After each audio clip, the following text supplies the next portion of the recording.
Bismillahirrahmanirrahim. Assalamualaikum warahmatullahi wabarakatuh. Alhamdulillah.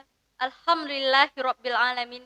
Wassalatu wassalamu ala asrafil anbiya'i wal mursalin wa ala alihi wa sahbihi rasulillahi ajmain. Amma ba'du. Yang saya hormati para dewan juri, Bapak Kepala Sekolah, Bapak dan Ibu Guru, serta karyawan sekolah, dan teman-teman yang saya banggakan. Dan yang saya hormati, para pemirsa dimanapun berada. Marilah kita senantiasa memanjatkan puji syukur kepada Allah Subhanahu wa Ta'ala yang telah menciptakan langit, bumi, dan isinya.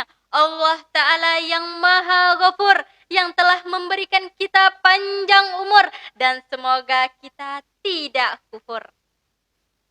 Bersyukur kita kepada Allah Subhanahu wa Ta'ala yang telah memberikan rahmat dan hidayahnya sehingga kita dapat merasakan dua hal yang berlawanan, dua hal yang kontroversi, antara yang hak dan yang batil, antara yang benar dan yang salah, antara yang terpuji dan yang tercela. Bersalawat kita kepada Nabi Muhammad sallallahu alaihi wasallam dengan melafazkan Allahumma salli ala sayyidina Muhammad wa ala ali sayyidina Muhammad. Hadirin yang saya hormati dan saya banggakan, perkenankanlah saya akan menyampaikan pidato tentang kemuliaan akhlak Rasulullah sallallahu alaihi wasallam. Bila kita bicara tentang kemuliaan akhlak Rasulullah sallallahu alaihi wasallam, sungguh tidak terbayangkan, tidak terukir dalam begitu mulianya akhlak beliau.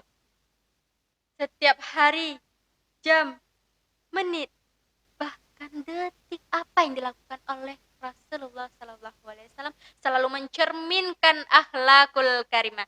Bagaimana para hadirin sekalian? Betul apa betul? Ya, betul.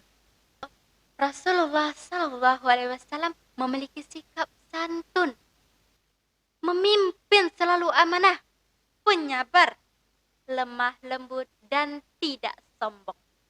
Saudaraku yang berbahagia, ada suatu kisah pada waktu Rasulullah sallallahu alaihi wasallam sedang berdakwah.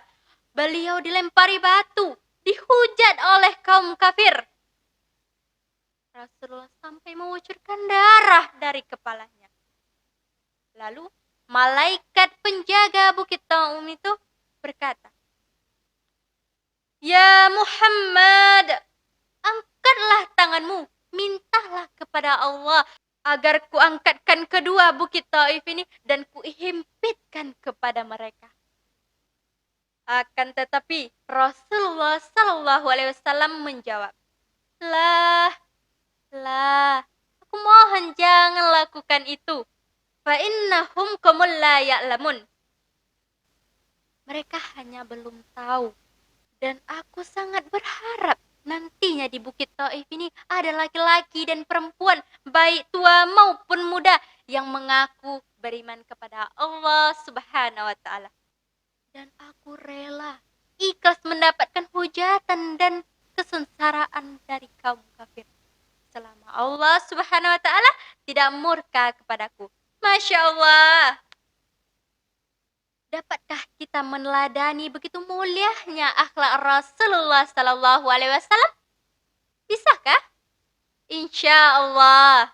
Maka Allah Subhanahu wa Ta'ala berfirman dalam surat Al-Qalam ayat 4 yang berbunyi, Wa innahum qaula ya'lamun, yang artinya, dan sesungguhnya engkau Rasulullah nan budi pekerti yang agung.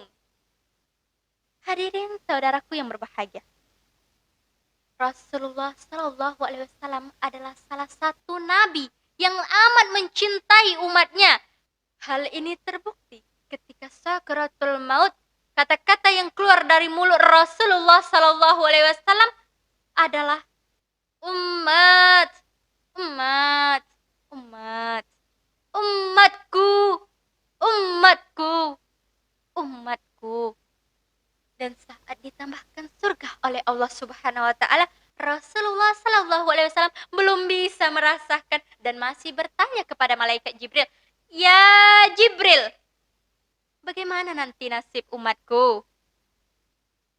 Kemudian Allah mengabarkan lewat malaikat Jibril untuk Rasulullah sallallahu alaihi wasallam, "Ya Muhammad, bahwasannya Allah Subhanahu wa taala mengharamkan surga untuk seorang pun yang memasukinya sebelum engkau dan umatmu yang memasukinya terlebih dahulu." Hadirin yang berbahagia, tidak cukup itu hadirin. Di detik-detik akhir Rasulullah Shallallahu Alaihi Wasallam merasakan sakitnya saat sakaratul maut dan beliau memohon kepada Allah Subhanahu Wa Taala agar dipermudahkan dan diringankannya saat sakaratul maut umatnya. Dan beliau memohon kepada Allah Subhanahu Wa Taala agar rasa sakit saat sakaratul maut itu ditimpahkan saja kepadanya. Sungguh, sungguh mulia dan begitu cintanya beliau kepada umatnya.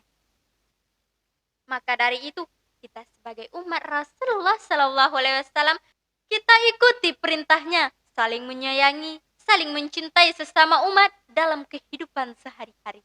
Alangkah indah ajarannya. Oleh karena itu, marilah kita bersama-sama, kita luruskan jalan, luruskan niat untuk menjadi yang lebih baik. Kalau bukan kita, siapa lagi? Dan kalau bukan sekarang, kapan lagi? Demikianlah pidato singkat yang dapat saya sampaikan. Semoga bermanfaat dan ada hikmahnya. Usikum binaksi bitaqwallah.